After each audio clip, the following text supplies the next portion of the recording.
little bit louder though.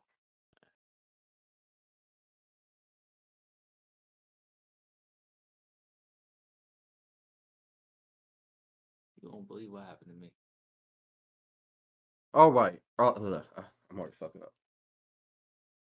All right. Welcome back to episode 23 of the From Half Court Sports Talk Show with Darren and Rob. Jordan show 23. Braun show. Let's go with Braun. He about to break his career record. Bron's not 23 right now, so it's Jordan's show. He's not 23. He's damn. I guess he did go back. He's wearing 23. You think he just did that for jersey sales? Like don't get me wrong, it's smart, but wasn't him and AD both wearing 23? Wasn't AD wearing 23 in New Orleans? And then when he got there, he was going to give him 23. But I guess it was like something like either legally or financially that they couldn't do it. It was something like the jerseys were already out, so they couldn't do it. So AD had to take number 3. I think it was something like that. My fault. I loosely remember the hearing that story. Literally loosely as fuck. But I did forget LeBron switched his jersey to 23. I did forget that. And guess what? I'm probably going to forget this season too, because LeBron. I mean, when I say forget this season, I mean forget it in the mindset of the Lakers because they are terrible and they officially just missed the playoffs. That's why. Frank Vogel's going to be a scapegoat. He already is. They already said they're going to get rid of him. But the thing is, you're putting on Frank Vogel. I put a certain percentage on Frank Vogel because his team gave up on him, like flat out, especially down the stretch. Don't get me wrong; those last couple games with LeBron and AD there, yeah, it was something. But his team gave up on him like over a month ago.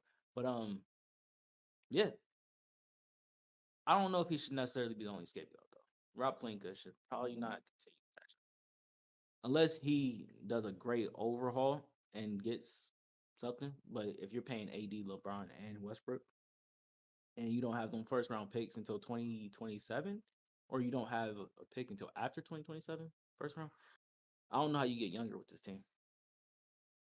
So, my question for the Lakers would be going into this offseason, do they, first of all, the first question is, do they have to keep Westbrook on their books next year? Are they going to try to move him?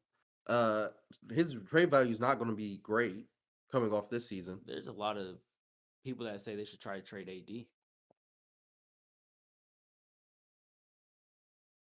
More value. More trade value, yep. But he does get injured a lot. But it's one of those for me. I'm kind of last thing I heard was I like AD, but it's one of those what have you done for me lately? You've shown me who you are. After the bubble championship, after they won a championship, I want to stop saying bubble championship. After that championship, he came back in overweight, and that's not good. There's no, you can't come back into the season after winning a championship overweight. You can't do it. Not with LeBron, because you got a chance of repeating. You got a chance of doing it again. But if you overweight and you 6'11", your joints, bro, that's just too much on you. That's too much weight on. That's too much weight on that frame, bro. On the knees, on all of that. So yeah, he got hurt, and he's supposed to be the best player. He's that year, not this year. Was it last year or this year? Uh, Last year was supposed to be the year that LeBron passed the torch to AD, right? Yeah.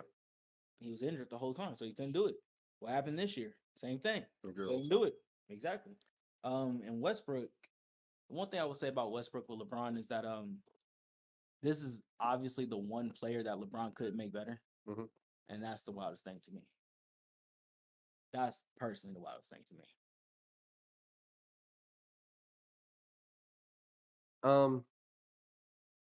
So I saw this stat today that the Lakers have only won 2 games with at home since no hold on. They've only won 2 games at home since the LeBron Anthony Davis Lakers started. Since it started. So they played each other 3 years. They've only won 2 home games. in the playoffs. LeBron and AD. Yes, That's only because the bubble. exactly. They That mean were they in the playoffs last year, or were they just in the play-in tournament and they made the playoffs? Yeah. they got beat by Phoenix. They got outplayed by Phoenix bad. So it was 1 year. And they're not going to make it this year. That's 1 year. That's 2 years. It's 1 year. Well, it's 2 years, but it's 1 year. 1 year in the playoffs. That's an unfair statistic. They won a championship in those 3 years, and then that happened. And now it's this. But the Lakers fans have not seen many playoffs wins with the LeBron Lakers. I think you can say it's a kind of stat picking, but I think it's a pretty interesting stat. They show you how bad they've been playing. That's a dumb. They show you how bad they've been playing these past 2 years. That's a dumbass stat. That's a Missing the playoffs, then getting put out in the first round. Stat. That's huge. By the team that represented the West. The Suns took them out last year, right? Yes. All right then. You can say that they got outplayed from. Anthony Davis got outplayed by DeAndre Ayton. How many teams got outplayed by the Suns last year? How many teams got outplayed by the Suns this year? Last year and this year? No, I'm not taking credit away from the Suns. I'm just saying when you have championship expectations, getting kicked out the first round is not bullshit. Part of that. I personally think that's bullshit. It's just like bullshit. Failure on like a different level. If the team makes the playoff, makes the I was gonna say Super Bowl, makes the finals. What are we talking about getting taken out in the first round? That team made the finals. Now, if they lost in the next round, I get it, but that doesn't make any sense. So I don't equate your team losing in the first just because how good the other team that beat you in the playoffs did. I don't equate that anything to how good that team is, how good that season went, or any of that. I don't think that matters. How well the team beat you. That you don't equate that for the Suns or the Lakers. No, because I think that's such a. You can say that literally. We can go through any playoffs and just we can nitpick stats like that, nitpick things like that. But it's the truth. If you go to football, we talk about it with Tom Brady. He got stopped, but why did he get stopped? He ran into the receiver who had the best year ever, Cooper Kupp. He caught the last touchdown pass and ended the game, and they won the Super Bowl. Who did the Rams beat in the first round? First round at home, Arizona. All right. So Arizona had a disappointing season. I thought they would be going to a championship. I considered them championship contenders. Never saw it. I think them losing the first round makes them have a disappointing season and a failure of a season. I don't think the Rams winning the Super Bowl makes their season better or makes it less worse that they lost in the first round. I don't get it. I think I'm starting to confuse myself here. I don't get it. I don't think it makes the season better because the team that you lost to won the championship. I don't think that. I don't think that. Who said it makes it better? If you lost in the first round, where they was at, they was what, the 8 or 7 seed last year. That's still a failure for the Lakers. Because remember, we would argue before the playoffs started, the only reason they were 8 and 7 seed because they had injury problems and they weren't healthy the whole year. That's why they had such a terrible seeding. My point is, it's still a failure no matter what. Okay, and it doesn't make it better. Injuries don't give them a pass either. It depends what context you're talking about. Make any sense? It depends what context you're talking about. They got hurt. That's the context. Because injuries happen to everybody. Is it injuries only applying to their star players? Like what would you say? Yes, they apply to their star players. Then if we're doing that, then yeah, they get a pass. Then if your star player gets injured, you get a pass. Then they get a pass. Wasn't AD hurt? He got hurt in that series. He missed like 2 games because he left at least 2 or 3 games because of a groin. And he missed like 4 games. So because ultimately, we're just splitting hairs there. But ultimately, you agree, but you just agree because of injuries.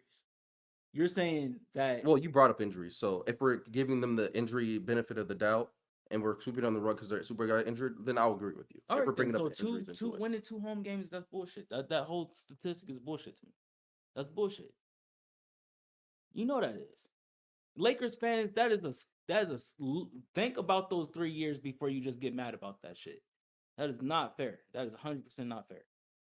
Um, Once again, we're also speaking to a, I don't want to say spoiled fan base, but which they are a spoiled fan base, but that's not what I'm trying to go with this.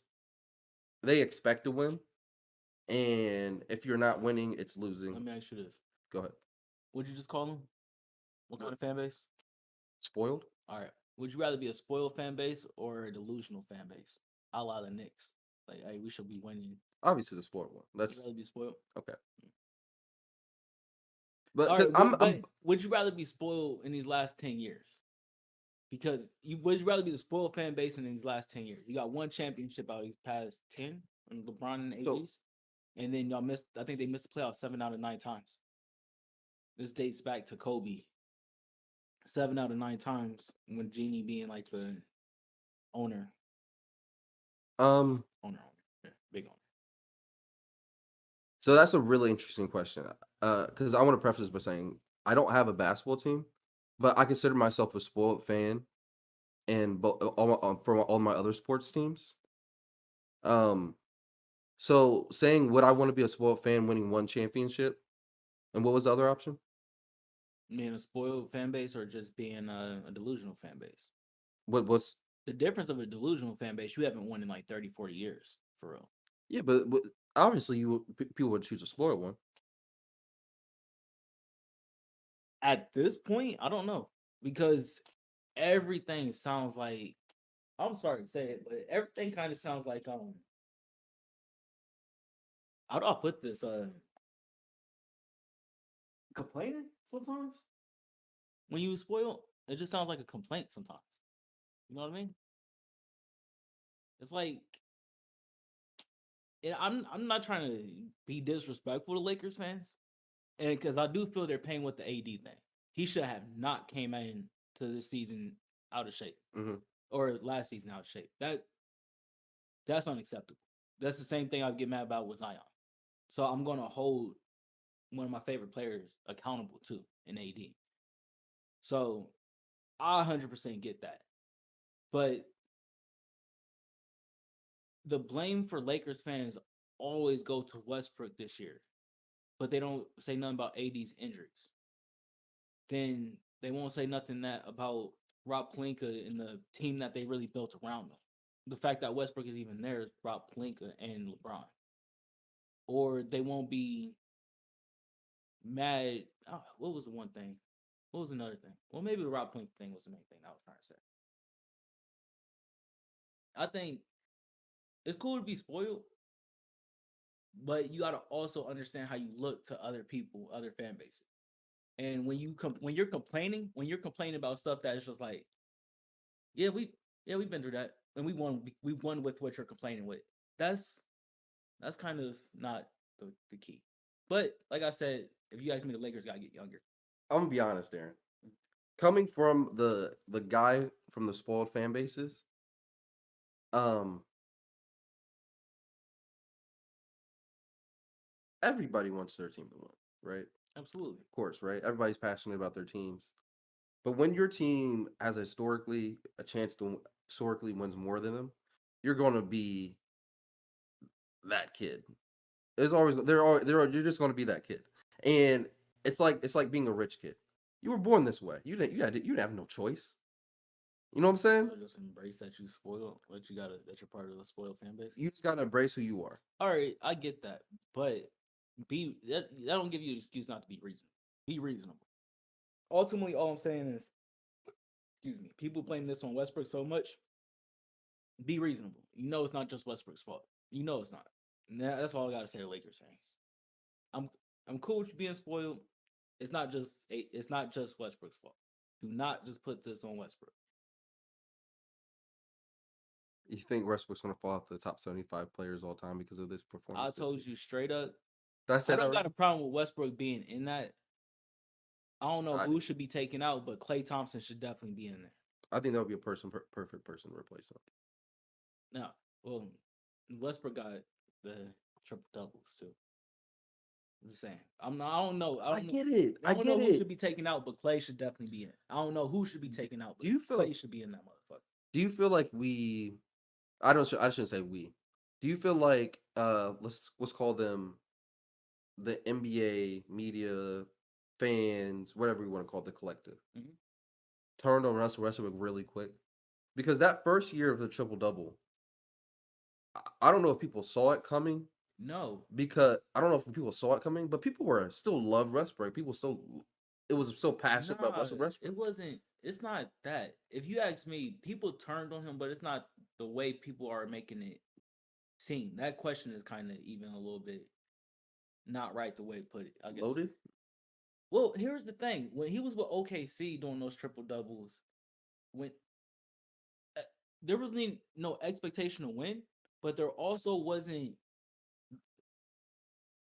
We didn't care if they lost. You didn't watch OKC to watch if they lost or they won. You watched those games to see what Westbrook was going to do. Yeah, I agree with that. That's what I watched Westbrook for. I didn't give a shit about OKC winning or losing. I cared about the triple doubles and what he was going. That was the best thing on TV that year for basketball, if I remember. He was getting triple doubles like back to back, and it was must see TV to me. I think now because the expectation is to win and the triple doubles aren't happening, people are turning on him now. But if you if you put him on next year with like a team like Orlando Magic and he goes back to being triple doubles, we'll just be like, oh, he's not going to win championships. But this who plays with much more passion than him? Giannis is the only person, mind you, only other person with him. Yeah, I think we just got to accept Westbrook for what he is. And if you try to, that's where I'm really at with sports a lot lately. but With Westbrook, he's not going. If he gets a championship, it'll be a miracle. here's the thing, Darren. I'm all for accepting him for who he is, but I thought we already did that when he was younger. I don't think No, we I didn't. don't think this play style. We didn't. We didn't accept him when he was younger. No, we didn't. The biggest conversation, Was he taking? He was taking shots away from he Kevin was Durant. taking away shots from Kevin Durant. Yeah, I But was we one of those didn't guys. accept that. We Yeah, didn't I was one accept of those that. guys. That shit was ridiculous. That shit was ridiculous. Nobody accepted that, especially in the fourth quarter. Bro, Nobody he's taking like accepted 10 that. more shots a game in the playoffs. Yeah, nobody accepted that. You can't say we ever accepted Russ. The only time we accepted Russ I was think people like Russ when he though. was doing his triple doubles. Yes. I think people like Russ before that. You liked him. You loved his passion that he always played with. But when his peak is those triple doubles in the MVP season, Obviously, yeah. and that's just what it is. It just is what it is. He's not going to win a championship. If he does, it is amazing. I knew he was going to win the MVP that year too. It just made too much sense. He was the best thing on TV. It just made too much sense. Him with the ball in his hand looked like, yeah, it was just like it just made sense to put the ball in his hand. He was doing he looked crazy with the ball in his hand. That was phenomenal. That's all I gotta say. Let's get to the main topic though. We got completely sidetracked and started talking about the Lakers. What's the plan looking like? So as of right now, um,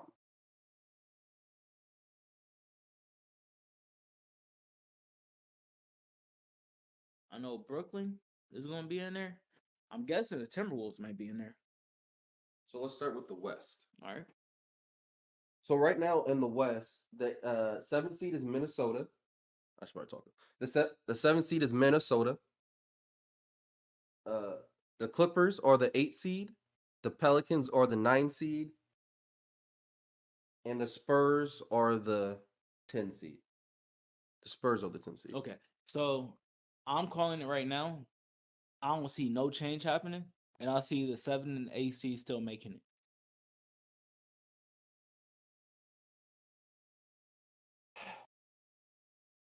Here's the thing there. Uh-huh. Are we playing? Do you think Zion's coming back? No. Then I really like Minnesota. I really like Minnesota. That's what I'm saying. Minnesota and the Clippers are going to make the playoffs still. They're going to make the playoffs still. That's facts.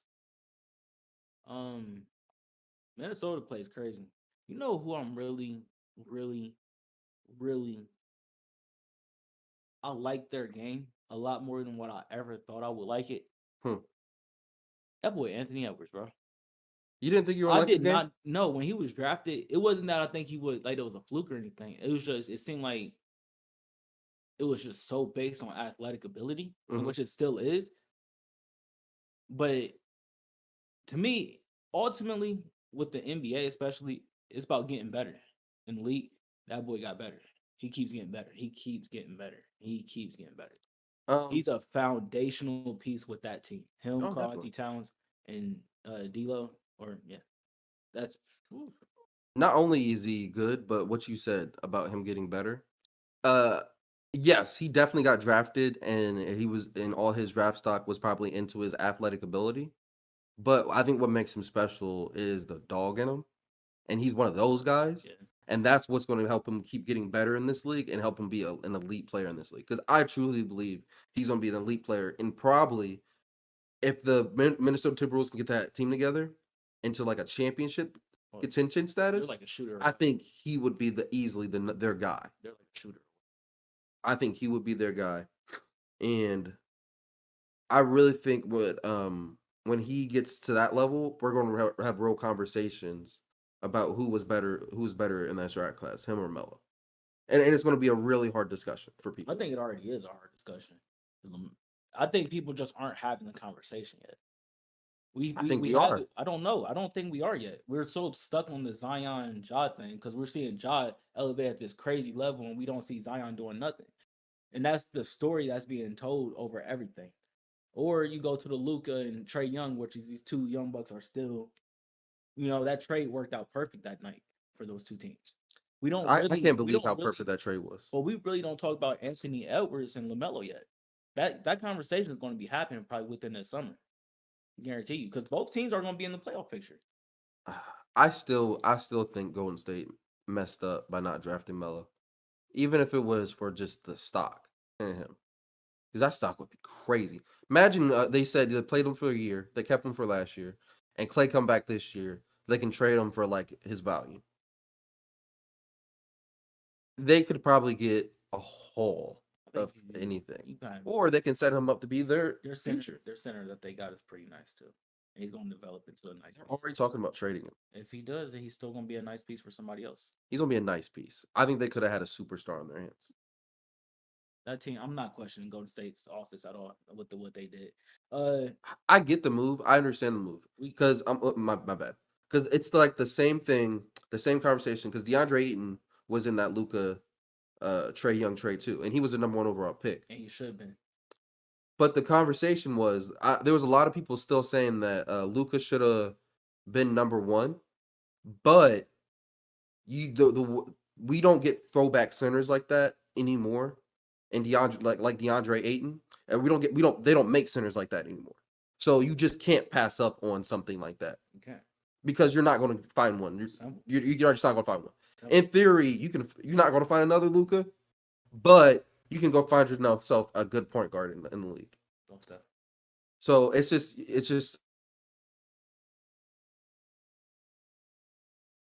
pass up. Okay. So I don't think we're gonna be able to have time for this UFC breakdown that Rob wanted to give. So Friday we might be going ham with the UFC and stuff. So for the East, we got the Cleveland and the 7 seed. We got Brooklyn in the 8 seed. We got Atlanta in the 9 seed, and we got Charlotte in the 10 seed. Now I gotta ask the question. Um, well, yeah. Now we gotta ask the question. Um, Now we gotta ask the question. Ultimately, first off, shout out to Cleveland. That's what the fuck is up. Like, what the fuck? Like, who the fuck saw that shit happening this season, bro? Shout out to Cleveland, man. Flat out, bro. I didn't see that shit happening. Shout out to Darius Garland. Shout out to all them young boys. That's a squad right there. Um, yeah, I don't. How does the play in exactly work? Who's going to play who So, first? so if I remember it correctly from last year, the 7 should play the 10 seed, So and the that's 8 should play the 9 seed. But still a game go. no, I said that wrong. So I think the 7 plays the 8 seed, and the 9 plays the 10 seed, but whoever loses the 7th and 8th seed game gets one more game.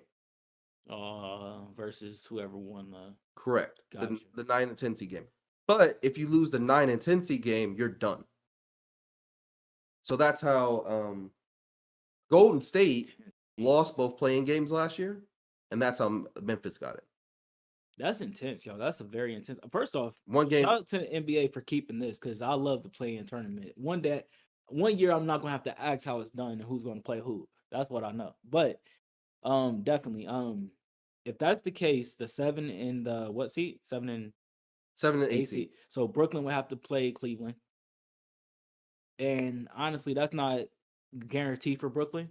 They could beat them, absolutely, but that's not a guarantee for Brooklyn, especially with Cleveland with their back against the wall.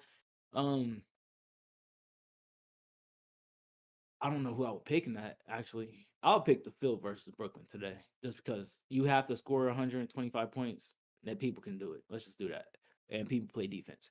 And then the Charlotte versus Atlanta, bro. Why is Atlanta out in the play-in? I guess the East. You know, one thing we're gonna have to start giving credit to. The East is back. The East is stacked. It is stacked. If Atlanta's in the play-in tournament, if Brooklyn's in the play-in tournament, that means the Celtics, Milwaukee, Miami, Bulls,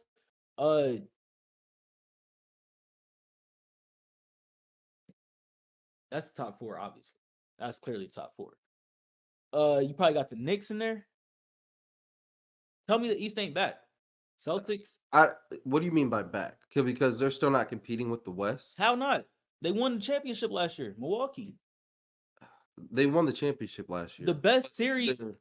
They're not. They don't have the depth. The best. That's bullshit. The best series in football. The best series in basketball last year in the playoffs was Brooklyn versus Milwaukee. And you know that. It was a great series. The West has deeper teams and through their division. The West goes legitimately 8 deep. Where the how can we argue that the East don't go 8 deep when Atlanta, being Atlanta with all those shooters around them, being in the play-in game? You can say it's going to be a good playoffs and it's going to be fun games and all that, and very competitive games.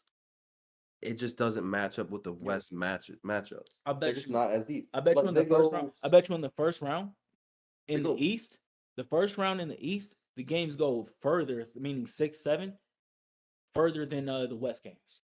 The West games are going to be decided by 5, so 4, what 6. These are going to be decided by 6 and 7. So what are we arguing? It's more competitive. Are we arguing entertainment, or are we arguing? Yes, when the playoffs start, how good these teams are. You want to watch those games. But just because a game goes 6 or 7 games doesn't mean one team was.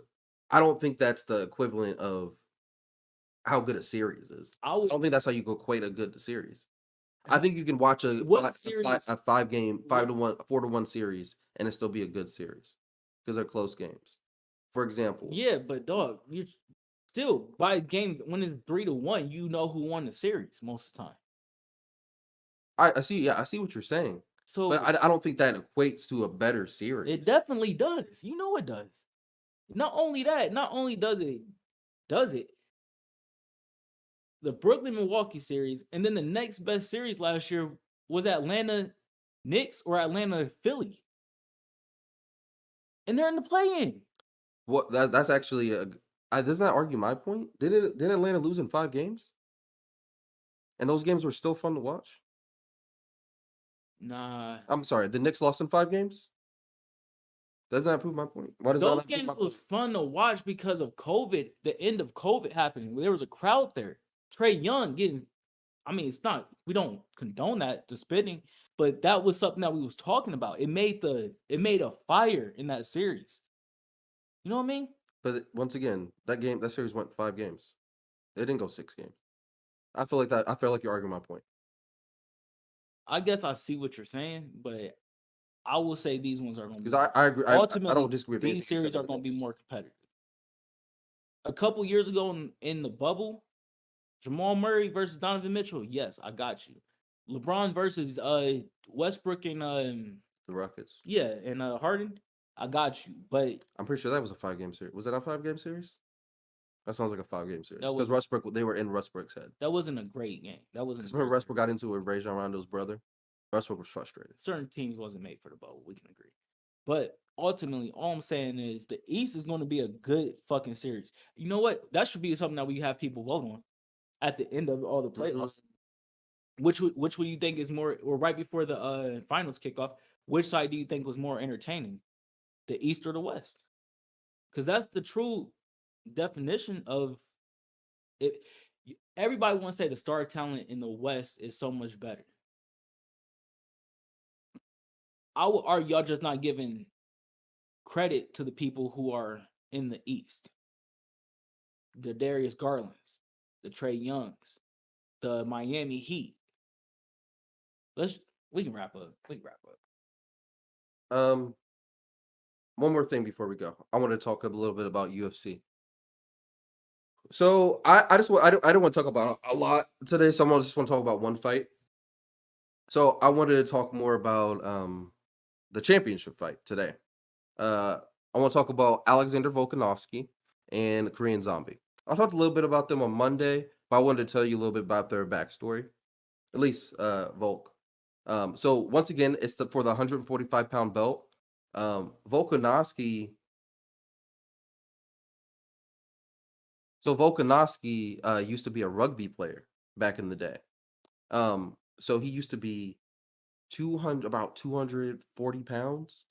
So he's a smaller guy. So he was just really, little, small and just thick, really thick. And when he got into UFC, he lost all that weight, and now he fights at 145 pounds. And I promise you, he looks small for the division because of his height, but I promise you, that dude is solid. So I think he's honestly really strong for the division. He's stronger than most of the other 145 pounders because a lot of the other 140 pounders, where he is small and strong and thick, are skinny and long. So from a grappling aspect, I think that helps him out a lot. Doesn't have the craziest grappling game in the world, but it's solid. He gets the basics. He can get the takedown and hold you there. His striking game is phenomenal. You've seen Max Holloway fight. They've fought twice, and he got in 2 controversial fights. He got the win in both of them. Very controversial, but he did get the win in both of them. Which at the end of the day, to go toe to toe with Max Holloway, who's one of the greatest featherweights ever, that's impressive. So he already has a great resume on his hands. But once again, he's going up against a really tough fight against a veteran in the sport. Korean Zombie's been in the UFC for a long time. I feel like Korean Zombie was old when I started watching the sport, even though he's kind of a young fighter. But uh, he's known. He's just going to walk forward. I've never seen anything like it. The only person I can equate it to, him just walking forward and taking shots and giving them back, is Nate Diaz. So that's the only person I can equate it to. He's really hard to knock out. So I think it's going to be one hell of a fight.